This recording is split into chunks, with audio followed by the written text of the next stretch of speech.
Hello everyone, welcome to the online platform of live classes Sirsa. Today we are going to discuss about the PYQs of same chapter, that is our environment. तो बेटा ये सारी series चलेंगी हर chapter की। पहले आपका पूरा chapter होगा, फिर उसके PYQs होंगे, ठीक है। और ये जो PYQs है वो बेटा सीक्वेंस में चलेंगे। अभी तुम दोगे एग्जाम 24, 23, 22, 21, 20, इस तरह से आपके PYQs चलेंगे। तो without any delay chapter start करते हैं।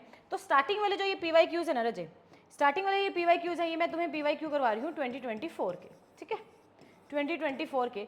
अब इस चीज़ से आपको एक चीज़ तो कंफर्म हो जाएगी, क्लियर हो जाएगी, क्वेश्चन कौन से टॉपिक से ज़्यादा रिपीट हो रहे हैं, कौन से टॉपिक से ज़्यादा रिपीट हो रहे हैं। तो रिपीटिशन से क्वेश्चन करने से पहले मैं तुम्हें एक बात बता देती हूँ पहले कि हमने इस चैप्टर में कौन कौन से इंपॉर्टेंट टॉपिक पढ़ने हैं और कौन से टॉपिक से तुम्हारे क्वेश्चन आएंगे और किस सेंस में आएंगे।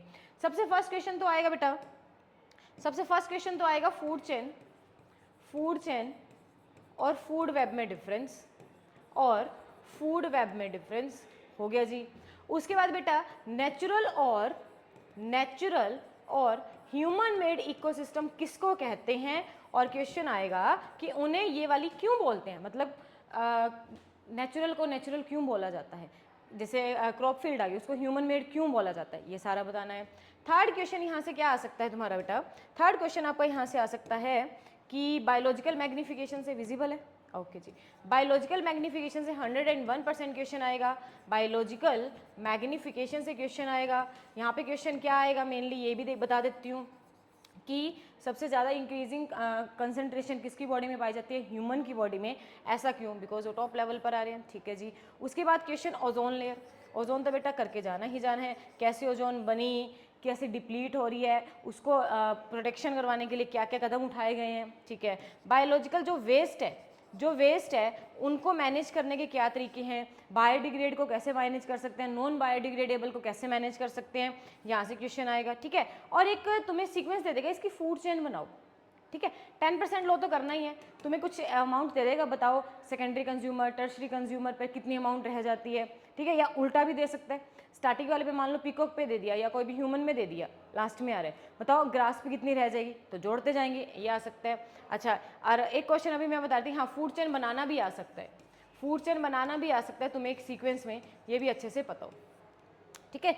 तो ये कुछ इंपॉर्टेंट क्वेश्चंस है। अब हम क्वेश्चन शुरू करते हैं। देखो क्वेश्चंस के सेंस समझने की कोशिश करना, किस तरह से पूछा गया और क्या हमने लिख के आना है, तो ये सीरीज इसी की रहेगी। तो फर्स्ट क्वेश्चन है हमारा PYQ 2024 का क्वेश्चन है, एजर्शन रीजन में क्वेश्चन पूछा गया। मैंने देखो पहले ही कल बताया था तुम्हें कि ये चैप्टर बहुत कम स्कोर का आता है, ठीक है। तो 1 मार्क में आ गया, 2 मार्क में आ गया, ठीक है, या MCQs आ जाएंगे। एजर्शन रीजन इससे ज़्यादा लॉन्ग में नहीं आता, लॉन्ग में नहीं आता। केस स्टडी भी आएगी तो हेरिडिटी की आ सकती है, ऐसा मुझे लग रहा है। बाकी कंट्रोल एंड कोऑर्डिनेशन में से हार्मोन की आ सकती है। चलो, तो फर्स्ट है accumulation of harmful chemical is maximum in the organism at the highest tropic level of the food chain. क्या ये बात ठीक है? ये बात बिल्कुल ठीक है कि हार्मफुल केमिकल सबसे ज़्यादा कहाँ होते हैं, जो ऑर्गेनिज्म हाईएस्ट ट्रॉपिक लेवल पर होते हैं। यस, बिल्कुल हमने पढ़ा था, ठीक है, ये बात तो ठीक है, ये बात बिल्कुल ट्रू है। Okay, harmful chemicals are spread on the crops to protect them from the disease and pest. ये बात भी ठीक है, बात समझना, बातें दोनों ठीक है, बातें ये भी ठीक है, बातें ये भी ठीक है, बट क्या बायोलॉजिकल मैग्निफिकेशन के एग्जैक्ट उसने एक्सप्लेनेशन की है भाई, क्यों हाईएस्ट में ही सबसे ज़्यादा होती है, क्यों मैक्सिमम जो हाईएस्ट ट्रॉपिक लेवल पर वही होता है, वो तो नहीं बात बता रखी, कोई और बात बता दी। तो ट्रू है दोनों, both A and B are true, but B is not the correct explanation of A. Point clear है, ठीक है। यहाँ से क्वेश्चन बन के आ सकता है। नेक्स्ट क्वेश्चन चलते हैं। नेक्स्ट क्वेश्चन इज, अब इन क्वेश्चंस को बिल्कुल ध्यान से समझना, बहुत ईजी है, तुम्हारी केमिस्ट्री में भी इस तरह के क्वेश्चंस आते हैं।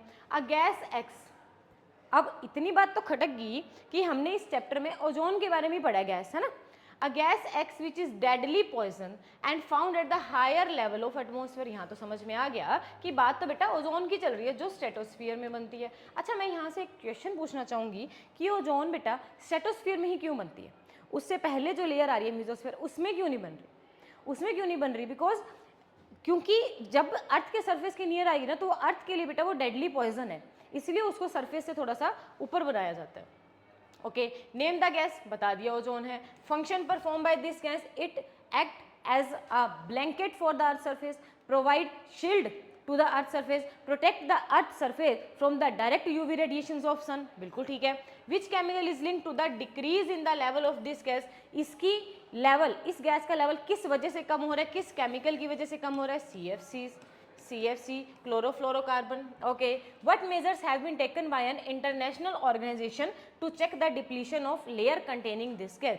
ये इसको देखने के लिए गवर्नमेंट ने क्या मेजर्स अपनाए हैं, किसने किया है, पहली बात तो ये पता होना चाहिए, UNEP वालों ने, ओके जी, United Nation of environmental programme, ठीक है। इन्होंने क्या किया, इन्होंने CFC फ्री अप्लायंस बनाने का, CFC को फ्रीज कर दिया और इंडस्ट्रीज को, कंपनीज को बोल दिया कि आपने CFC फ्री अप्लायंस बनाने हैं। तो ये बेटा आराम से इस क्वेश्चन को सॉल्व कर सकते हो, ये फर्स्ट का ही बी पार्ट में आया था और करके। डन। नेक्स्ट एक क्वेश्चन पूछा गया है,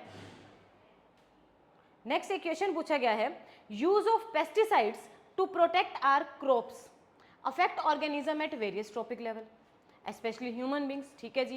name the phenomena involved and explain how does it happen.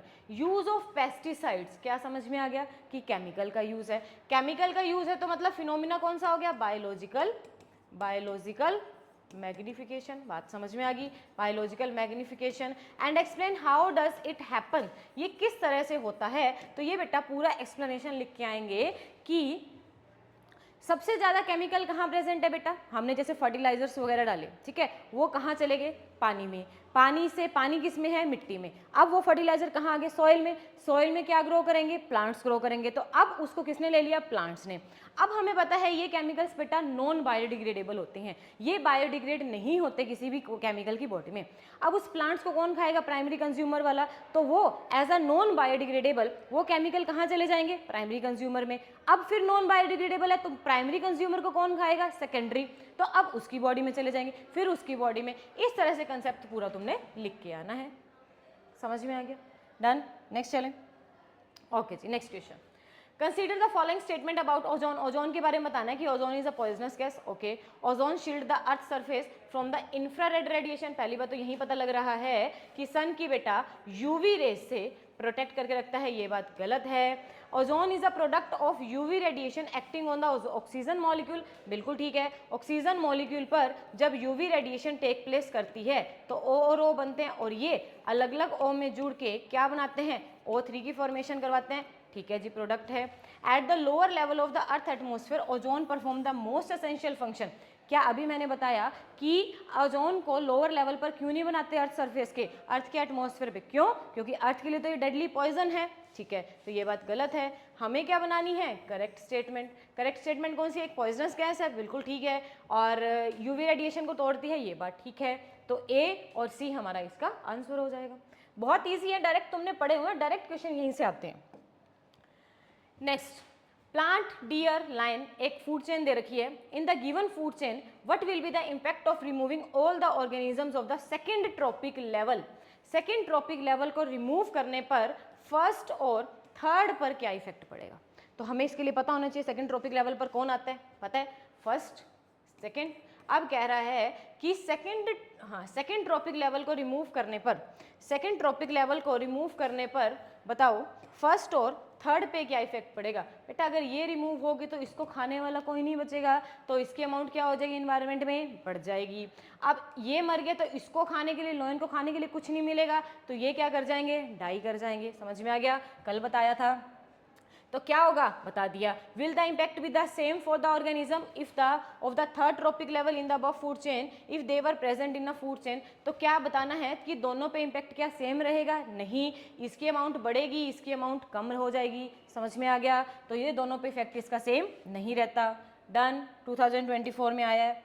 Next question assertion reason का, the waste we generate daily may be biodegradable और नॉन बायोडिग्रेडेबल, ये बात ठीक है। जो हम वेस्ट बनाते हैं वो बायोडिग्रेड भी हो सकता है और नॉन बायोडिग्रेड भी, ये बात तो ठीक है, A is true, A is true. Okay, the waste generated, अगर हम उसको डिस्पोज नहीं करते प्रॉपरली तो वो सीरियस इन्वायरमेंटल प्रॉब्लम्स कॉज करती है, ये बात भी ठीक है। बट क्या इस बात ने किसी सब्सटेंस का बायोडिग्रेड और नॉन बायोडिग्रेड होना बताया है, उससे रिलेटेड कोई बात नहीं की। बात अपने आप में दोनों सही है बट इसका एक्सप्लेनेशन नहीं है, तो ये भी क्या आ जाएगा, B. Both A and B are true but B is not the correct explanation of A. ठीक, चले नेक्स्ट।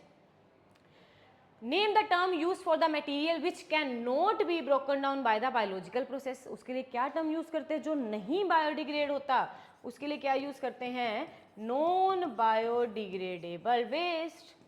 नॉन बायोडिग्रेडेबल मटेरियल पूछा है ना, तो हम मटेरियल ही लिख के आएंगे बेटा, यही गलतियां होती हैं, हम मटेरियल्स ही लिख करके आएंगे। Give two ways by which they harm the various component. अब ये क्या है, डिग्रेड नहीं होने वाले, तो हमारे इकोसिस्टम को कैसे हार्म करते हैं, बताओ बताओ कैसे हार्म करेंगे। अगर डिग्रेड नहीं होंगे तो इन्वायरमेंटल पॉल्यूशन कॉज कर देंगे, सॉइल पॉल्यूशन कॉज कर देंगे by creating causing the pollution.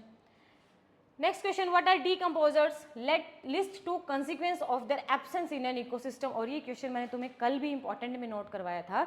Decomposers are the organism which decompose the dead and decaying remains of plants and animal. Point समझ में आ गया। इनके कंसिक्वेंस बतानी है अगर ये इकोसिस्टम में एब्सेंट है, तो बताया था अगर ये इकोसिस्टम में एब्सेंट है तो जो डेड सब्सटेंस है वो डिस्पोज ऑफ नहीं हो पाएगा, उसके ऊपर बेटा मक्खी मच्छर आ जाएंगे जो पैथोजेनिक बैक्टीरिया डिजीज कॉज कर सकते हैं। दूसरा, अब इससे सॉइल की पॉल्यूशन हो सकता है, सॉइल में पॉल्यूशन होगा तो सॉइल की फर्टिलिटी पावर कम हो जाएगी, सॉइल की फर्टिलिटी पावर कम तो उसके ऊपर प्लांट ग्रो करवाएंगे तो प्लांट को प्रॉपर न्यूट्रिएंट नहीं मिल पाएगा। सीक्वेंस समझ में आ गई, सारी सीक्वेंस सारी समझ में आ गई। यही हमने याद करना है इसमें क्या, कि अगर डीकम्पोजर्स एब्सेंट है तो डीकम्पोजर्स का रोल क्या है, हमारी इन्वायरमेंट को क्लीन करना उन डेड को डीकम्पोज करके। अब वही नहीं है तो डेड डीकम्पोज नहीं हो पाएंगे, वो ऐसे ही पड़े रहेंगे तो स्मेल, फाउल स्मेल, हाँ यहाँ पे ऐड करके लिख सकते हैं, फाउल स्मेल होगी। उसके ऊपर क्या आ जाएंगी, ब्रीडिंग फ्लाइज आ जाएंगी, बहुत सारी मक्खी मच्छियाँ आ जाएंगी, वहाँ पर वो रिप्रोड्यूस करके बहुत सारी अपनी कॉलोनी बना लेगी। और क्या हो सकता है, सॉइल पोल्यूशन हो सकता है। सॉइल पोल्यूशन हुआ तो सॉइल की न्यूट्रिएंट पावर कम, सॉइल की न्यूट्रिएंट पावर कम, सॉइल में फर्टिलिटी पावर कम तो प्लांट को न्यूट्रिएंट प्रॉपर नहीं मिल पाएंगे। ये 4 पॉइंट बना सकते हैं, ये 4 पॉइंट हम बना सकते हैं, बहुत आराम से नंबर आएंगे, कटने का कोई चांस नहीं है। Next, some waste are given below, garden waste, ball pen refill, empty medicines, bottle made of glass, peels of fruits and vegetables, old cotton shirt. The non biodegradable waste बताना है। मैंने कल भी बताया था, यहाँ से क्वेश्चन ऐसा ही बन के आता है, तुम्हें 4-5 नाम दे देंगे, इनमें से एक्सप्लेन करो कौन सा बताना है, सिर्फ एक्सप्लेन भी नहीं, कौन सा बायोडिग्रेडेबल है और कौन सा नॉन बायोडिग्रेडेबल है। डन। गार्डन वेस्ट बता दो, गार्डन वेस्ट में क्या आते हैं, पत्तियाँ, पत्तियाँ क्या हो जाती हैं, डेड रिमेन्स प्लांट्स के, तो मतलब कि ये तो क्या है बेटा, बायोडिग्रेडेबल। बॉल पॉइंट, ये प्लास्टिक है, प्लास्टिक कल बताया था, आज रख दो पॉलीथीन, आज रख दो 6 महीने साल 2 साल बाद वैसा ही मिलता है, तो ये बेटा नॉन बायोडिग्रेडेबल है। Empty medicine bottle made of glass, glass कंच की बॉटल है, वो भी क्या रहेंगी बेटा, non biodegradable. Peels of fruit, इसकी कंपोस्ट बन जाती है, बायोडिग्रेडेबल। कॉटन की शर्ट, कपड़ा है, कपड़ा ऐसे का ऐसा मिल जाएगा तुम्हें, नॉन बायोडिग्रेडेबल। क्या आंसर बन सकता है, बिल्कुल बन सकता है मैम। चलिए नेक्स्ट। ओके जी, 2 statements are given, 1 labelled as assertion reason. Okay जी, असर्शन रीजन आ चुका है। Oxygen is essential for all aerobic forms of life, बिल्कुल एरोबिक के लिए तो ऑक्सीजन ही जरूरी है। Free oxygen atom combines with the molecular oxygen to form ozone, ये बात भी ठीक है, बात तो दोनों ठीक है, बट वही बात आ गई, बात सिर्फ ऑक्सीजन की कर रही थी, मिला दिया इसने ओजोन के साथ। करेक्ट एक्सप्लेनेशन नहीं है, बट बात दोनों ही ठीक है, तो इसका भी क्या आ जाएगा, बी। समझ में आ गया। इस तरह से क्वेश्चंस आते हैं। Which one of the following is not a natural ecosystem, कल बहुत अच्छे से ये बात बताई थी कि तुम्हारे 1 नंबर का क्वेश्चन बन के आता है, कौन सा नेचुरल है, कौन सा ह्यूमन मेड है, और क्यों है वो नेचुरल, क्यों है वो ह्यूमन मेड। ठीक है, तो बता देते हैं नेचुरल इकोसिस्टम जहाँ पे नेचर में होता है। पॉन्ड, हमने कल कौन कौन से एग्जाम्पल पढ़े थे, फॉरेस्ट, पॉन्ड, लेक, ये किसके एग्जाम्पल थे, natural ecosystem, natural ecosystem. Okay जी, उसके बाद और क्या पढ़ा था, crop field, crop field, garden, garden, aquarium, ये किसके एग्जाम्पल पढ़े हैं हमने, ह्यूमन मेड के, या मैं बात करूं आर्टिफिशियल के। क्यों है, बिकॉज ये इकोसिस्टम बनता है बेटा ह्यूमन की सर्वाइवल के लिए, ये कौन बनाता है, नेचर बनाती है ना। तो बताना है कौन सा नेचुरल इकोसिस्टम नहीं है, ध्यान से पढ़ना है। पॉन्ड है, बिल्कुल है, फॉरेस्ट है, बिल्कुल है, ग्रासलैंड है, बिल्कुल है, क्रॉपलैंड, क्रॉपलैंड अभी पढ़ा है, क्रॉप फील्ड नेचुरल इकोसिस्टम नहीं है। बेटा नंबर कटने के कोई चांसेस नहीं है अगर आपने सारी वीडियोस देख ली है तो, इस चैप्टर में तो at least. Differentiate between food chain and food web. अगर आपको ये वाला क्वेश्चन नहीं आता तो जा करके पहले कल वाली वीडियो देखिए, वीडियो को अच्छे से पढ़ के आओ और फिर समझ में आ जाएगा कि फूड चेन और फूड वेब क्या है, डायरेक्ट क्वेश्चन बनता है। ओके जी, अब बोल रहा है एक फूड चेन में डियर, ग्रास, टाइगर, 3 चीजें हैं। पहले तो हम इसके फूड चेन बनाते हैं, डियर, ग्रास और टाइगर। ग्रास, ग्रास को कौन खाएगा, डियर, डियर को कौन खाएगा, टाइगर। अब देखो पेपर बनाने वाले ने क्या किया, तुम्हें डियर पहले दे दिया, फिर ग्रास दिया, फिर टाइगर दिया, है ना, तो तुम्हें पहले उसके फूड चेन की फॉर्म में अरेंज करना पड़ेगा, कर दिया। If the population of the deer decrease, इसकी पॉपुलेशन कम होगी तो पॉपुलेशन बतानी है फर्स्ट और थर्ड वाले की। इसकी पॉपुलेशन कम होगी तो इसको खाने वाले कम होंगे, इसको खाने वाले कम होंगे तो इसकी पॉपुलेशन बढ़ती जाएगी। इसकी पॉपुलेशन कम है तो इसको प्रॉपरली खाना नहीं मिलेगा, प्रॉपरली खाना नहीं मिलेगा तो भूख के मारे मरता जाएगा, तो इसकी पॉपुलेशन कम होती जाएगी। क्वेश्चन रिपीट है, क्वेश्चन रिपीट है, समझ में आ गया। तो यहाँ पे ध्यान दे लेना, फूड चेन तुम्हें सीक्वेंस में दे भी रखी है या नहीं दे रखी। चले next, identify the food chain in which organism of the second trophic level are missing. अच्छा ऑप्शन नहीं है, सॉरी, इसको स्किप करते हैं। Next, a food chain will be more advantageous in the term of energy if it has, energy की term में बताना है कि किसकी, एनर्जी के टर्म में बताना है कि कितनी ट्रॉपिक लेवल वाली हमारे लिए एडवांटेज रहेगी। हमें पता है जितनी कम फूड चेन की सीक्वेंस उतनी ज़्यादा एनर्जी, है ना, और सबसे कम कौन सी है, 2 ट्रॉपिक लेवल, तो ठीक है एनर्जी इसके प्रॉपर मिल जाएगी।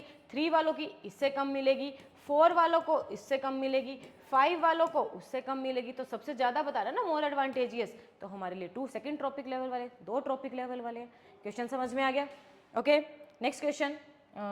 ओके तो यहाँ तक के बेटा जो हमारे PYQ थे वो 2024 के थे, तो अब जो हमारे PYQ स्टार्ट होंगे वो 2023 के होंगे। तो फर्स्ट क्वेश्चन क्या कह रहा है, अब इसमें बेटा आपने लिंक करना है कि क्वेश्चन किस तरह के रिपीट हुए हैं और कौन से टॉपिक में से ज़्यादा क्वेश्चन पूछा गया है। चैप्टर आराम से निकालोगे, नंबर कटने का कोई चांस नहीं है। Use of several pesticides which results in the excessive accumulation of pesticides, बस इतना पढ़ते ही समझ में आ गया कि मैडम केमिकल की बात हो रही है, और केमिकल आपने क्या पढ़ा है, बायोलॉजिकल मैग्निफिकेशन, तो ज़्यादा हम आगे पढ़ने की जरूरत भी ना पड़े। The use of several pesticides which results in the excessive accumulation of pesticides in the river pond is a matter of deep concern, justify this statement.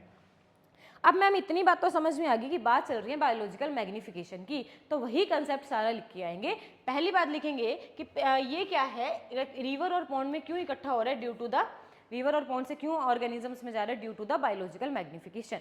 फिर उसकी डेफिनेशन लिख के और फिर वही कंसेप्ट सारा लिख के आना है कि सबसे पहले पानी में जाता है, इंडस्ट्रीज का वेस्ट हो गया, पानी में जाता है, पानी से कहाँ आती है, पानी कहाँ आता है, हमारे सॉइल के पास आता है, क्रॉप फील्ड में आ गया, सॉइल पे आ गया, सॉइल में क्या उगाएंगे, प्लांट उगाएंगे, तो ट्रांसफर हो रहा है ना केमिकल सारा, प्लांट को कौन खाएगा, वो फूड चेन में एंटर कर जाएंगे, तो हर के पास पहुंच गया ना। और बढ़ता क्यों है, बिकॉज ये वाले जो वेस्ट होता है बेटा वो नॉन बायोडिग्रेडेबल है, वो बायोडिग्रेड नहीं हो सकते, इसीलिए इसकी कंसंट्रेशन बढ़ती जाती है।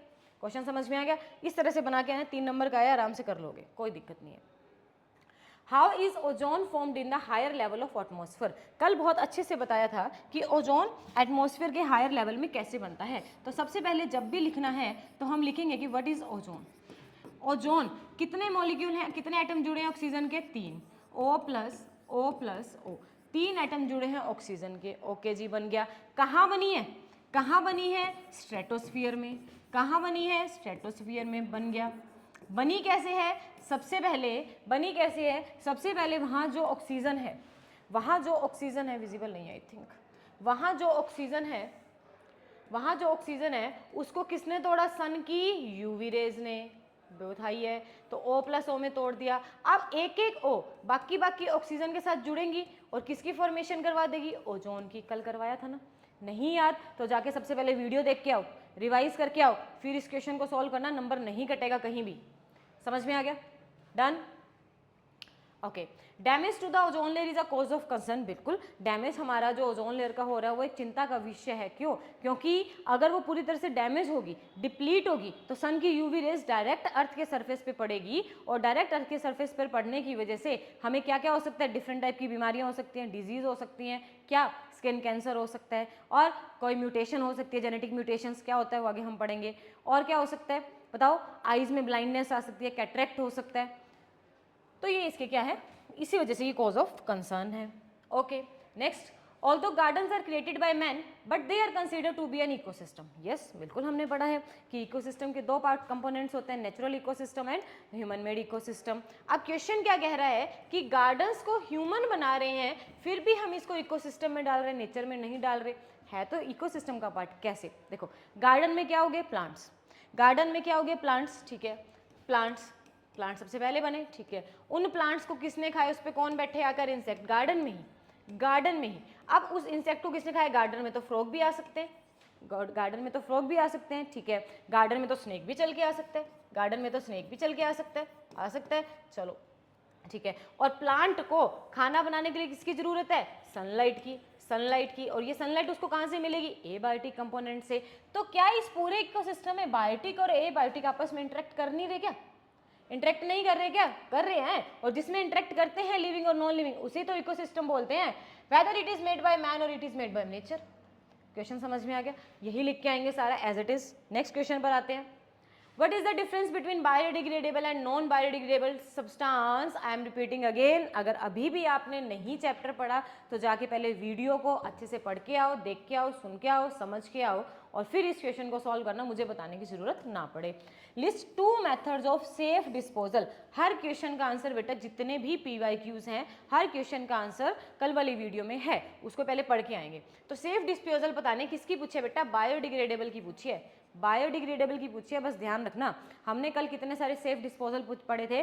कंपोस्ट पढ़ा था, लैंड फिलिंग पढ़ा था, इंसिनेशन पढ़ा था, सीवेज ट्रीटमेंट प्लांट पढ़ा था, है ना, और ये सारे पढ़े थे। ओके, 3R पढ़े थे। तो इन्होंने पूछा है बायोडिग्रेडेबल को। बायोडिग्रेडेबल कौन होता है बेटा? जो डिग्रेड हो जाते हैं, डिकम्पोज हो जाते हैं। और डिकम्पोज ज्यादातर कौन होता है बेटा? ड्राई वेस्ट या वेट वेस्ट? वेट वेस्ट, ठीक है जी। घरों का हो गया, किचन का वेस्ट हो गया। तो इसके लिए हमारा सबसे इंपॉर्टेंट कौन सा बन सकता है? कंपोस्ट बन सकता है, मैम बिल्कुल बन सकता है। लैंड फिलिंग बन सकता है, मैम बिल्कुल बन सकता है। लैंड फिल कर दो, गहरा सा गड्ढा खोद के अपने आप डिकम्पोजर आएंगे, कर देंगे, खत्म। जला नहीं सकते, वेट है, जलेगा ही नहीं, जलेगा ही नहीं। तो बस ध्यान से पढ़ लेना पूछा किसका गया। क्लियर है? चले आगे। ओके जी, नेक्स्ट है how do harmful chemicals get accumulated progressively at each trophic level. अब मुझे लग रहा है केमिकल का नाम सुनते ही मैडम याद आ जाना चाहिए कि बायोलॉजिकल मैग्निफिकेशन की बात हो रही है, तो बता देंगे फिर से वही।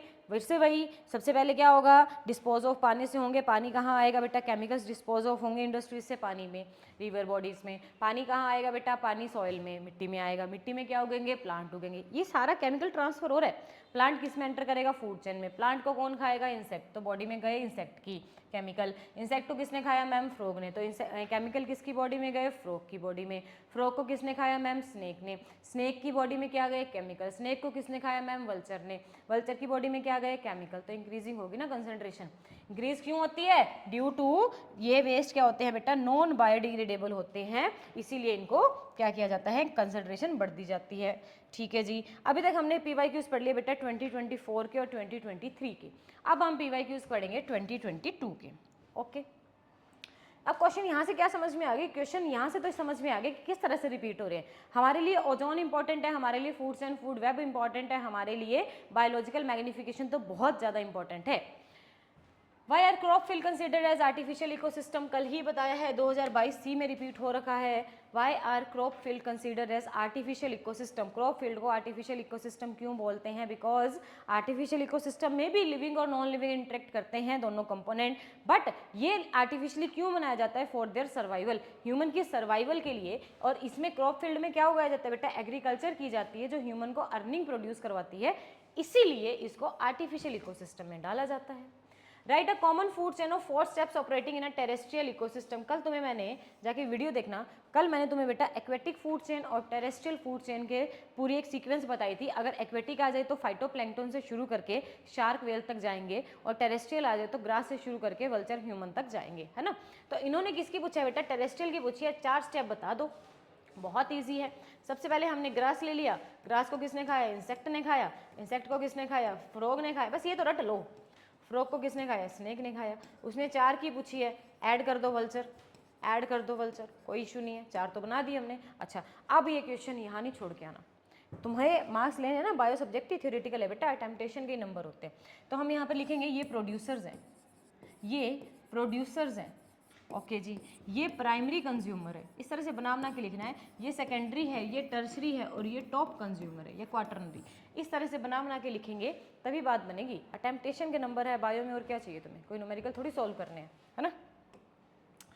ओके जी, next list two human made ecosystem. कोई भी ह्यूमन मेड इकोसिस्टम बता दो, नाम बता दो, अभी मैंने याद करवाया तुम्हें पीछे ही। ह्यूमन मेड का क्रॉप फील्ड बता दो, किस में आया क्वेश्चन 2021-22 में। ह्यूमन मेड का क्रॉप फील्ड बता दो, ह्यूमन मेड का एक्वेरियम बता दो, ठीक है, कर लोगे।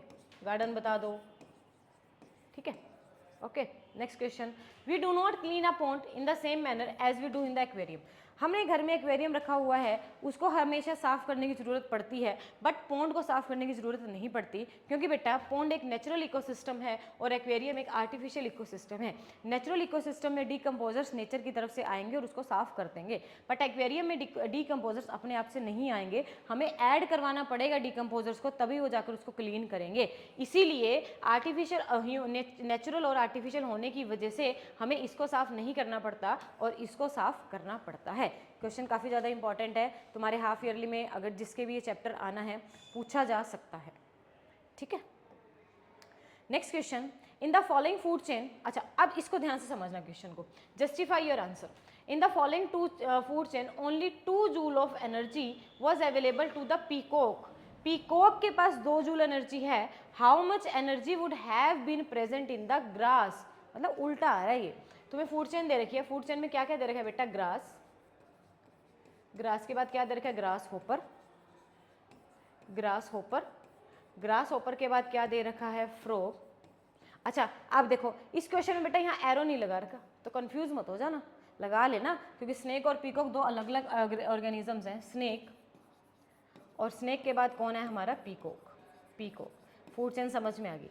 अब ये क्या कह रहा है कि पीकॉक के पास बेटा 2 जूल एनर्जी है, पीकॉक के पास मैडम 2 जूल एनर्जी है, तो 10% लॉ के अकॉर्डिंग तो 10% सीधी चलते हैं तो 10-10% कम होती जाती है, वापिस आ रहे तो 10% बढ़ती जाएगी। कंसेप्ट समझ में आ गया। इसमें इस तरफ जाते हैं तो एक एक जीरो कम करते जाएंगे, इस तरफ आ रहे तो एक जीरो बढ़ाते जाएंगे। स्नेक के पास, अगर पीकॉक के पास 2 जूल है तो स्नेक के पास 20 हो जाएगी, फ्रॉग के पास 200 हो जाएगी, ग्रास होपर के पास 2000 हो जाएगी, और ग्रास के पास और ग्रास के पास बेटा, और ग्रास के पास 20,000 हो जाएगी। क्या पॉइंट समझ में आ गया? बस इतना सा पूछा है उसने, कितना आंसर आ जाएगा, 20,000 जूल। कहीं नहीं नंबर कटते, ठीक है जी। Next question, name the group of organism which forms in the first trophic level of all food chain. कल तुम्हें बताया था हर फूड चेन में सबसे पहले कौन आएगा, हर फूड चेन की स्टार्टिंग कहाँ से होगी, जो फूड बनाएगा। फूड बनेगा ही नहीं तो आगे ट्रांसफर कैसे होगा, और फूड बनाने का काम किसका होता है, प्रोड्यूसर्स का होता है। समझ में आ गया? तो सारे फूड चेन में कौन सबसे पहले आएंगे, प्रोड्यूसर्स आएंगे मैम। इनको ऐसा क्यों कहा जाता है, सो मतलब प्रोड्यूसर को प्रोड्यूसर क्यों कहा जाता है, बिकॉज दे प्रोड्यूस, फोटोसिंथेसिस वाला लाइफ प्रोसेस वाला लिख देंगे, they produce food with the help of the process known as photosynthesis, ठीक है, in the presence of raw material. कैसे कैसे करेंगे हम, इसमें थोड़ी सी अगर लेंथ बढ़ानी है तो हम इसमें फोटोसिंथेसिस का भी पूरा कंसेप्ट लिखकर आ सकते हैं, आराम से नंबर मिल जाएंगे। Why are human beings most adversely affected by biomagnification? क्यों? क्योंकि बायोमैग्निफिकेशन में बेटा क्या ट्रांसफर होते हैं, केमिकल, पॉइजनस सब्सटेंस ट्रांसफर होते हैं, और वो टॉक्सिक केमिकल्स क्या होते हैं, नॉन बायोडिग्रेडेबल होते हैं। तो हर ट्रॉपिक लेवल पर उनकी कंसंट्रेशन बढ़ती जाएगी, और ह्यूमन टॉप ट्रॉपिक लेवल पर आने की वजह से कंसंट्रेशन केमिकल की ज़्यादा लेगा, इसीलिए वो सबसे ज़्यादा इफेक्ट होते हैं, इसीलिए वो सबसे ज़्यादा अफेक्टेड होते हैं। समझ में आ गया? State 1 ill effect of the absence of decomposer. देखो रिपीट हो रहा है क्वेश्चन, डीकम्पोजर्स की एब्सेंस की वजह से क्या क्या इफेक्ट पड़ेगा हमारे एटमॉस्फेयर में। क्वेश्चन पढ़ा दिया है, जिसने नहीं पढ़ा एक बार इसी वीडियो को रिवर्स करके देख लो, सारा समझ में आ जाएगा। Next question, what is ozone, बताने की जरूरत ही ना पड़े। Ozone is a layer of gas which is form by the combination of 3 elements of oxygen in the stratosphere. कैसे बनती है, इसी वीडियो को रिवर्स कर कर देखो, और हमारे इकोसिस्टम को कैसे कैसे इफेक्ट करती है। एडवांटेज और डिसएडवांटेज दोनों बता करके आएंगे। एडवांटेज में हमें बताना है कि वो हमारे अर्थ के सरफेस को प्रोटेक्ट करती है सन की यूवीज रेडिएशन से, और डिसएडवांटेज में और फिर प्रोटेक्ट करते हैं। और डिसएडवांटेज में बताएंगे कि अगर ये नहीं प्रेजेंट होगी तो स्किन कैंसर हो सकता है, जेनेटिक म्यूटेशंस कॉज हो सकती हैं, और क्या हो सकता है, कैटरेक्ट हो सकता है, आई ब्लाइंडनेस हो सकती है। क्लियर। नेक्स्ट क्वेश्चन फिर से रिपीट हो रहा है, we do not clean ponds और lake but an aquarium needs to be clean regularly. Video reverse करके देख लो, दोबारा नहीं बताऊंगी मैं। Why is ozone layer getting depleting at the higher level of atmosphere. Ozone layer higher level of atmosphere में कैसे डिप्लीट हो रही है, क्यों डिप्लीट हो रही है, due to the excessive use of CFC, chlorofluorocarbon gas. Okay जी। Mention one harmful effect of cause by its depletion.